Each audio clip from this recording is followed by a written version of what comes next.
Welcome to It's in the Bible.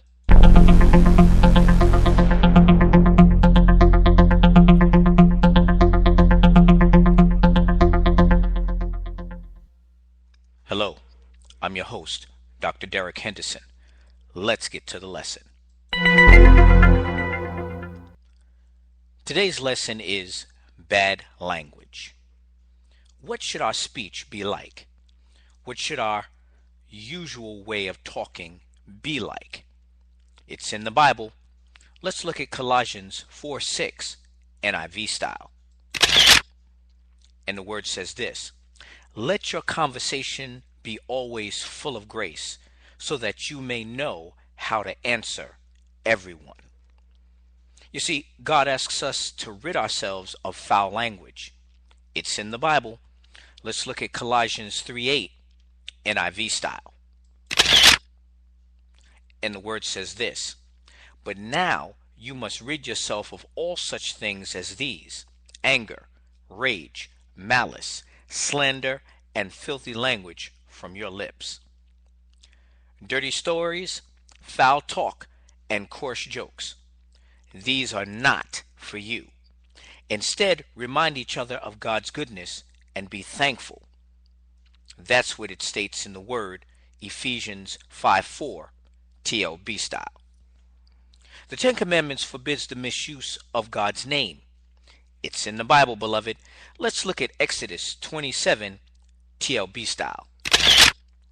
And the word says this: you shall not use the name of Jehovah your God irreverently, nor use it to swear to a falsehood.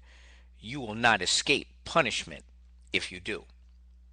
You see, our words affect our lives. It's in the Bible. Let's look at Proverbs 13:3, NIV style. And it states this: he who guards his lips guards his life, but he who speaks rashly will come to ruin. What we believe is reflected in what we say. That's right, beloved. It's in the Bible. Let's take a look at Matthew 12:34-35, NIV style. And the word states this: how can you who are evil say anything good?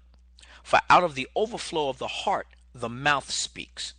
The good man brings good things out of the good stored up in him, and the evil man brings evil things out of the evil stored up in him. You see, God will hold us responsible for the words we speak. It's in the Bible. Let's take a look at Matthew 12:36-37, NIV style. And the word states this: men will have to give an account on the day of judgment for every careless word that they have spoken. For by your words you will be acquitted, and by your words you will be condemned.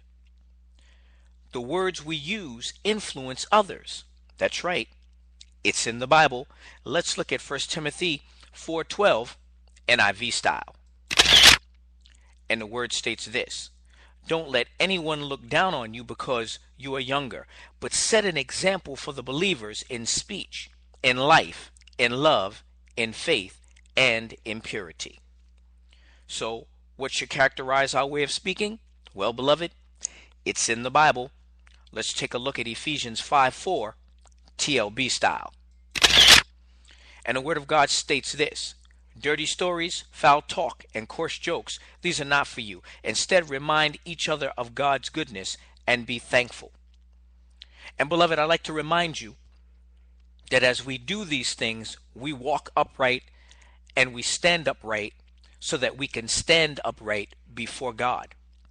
Don't let it be found that words were uttered that were not supposed to be uttered, because in that day of judgment, everything shall come forth.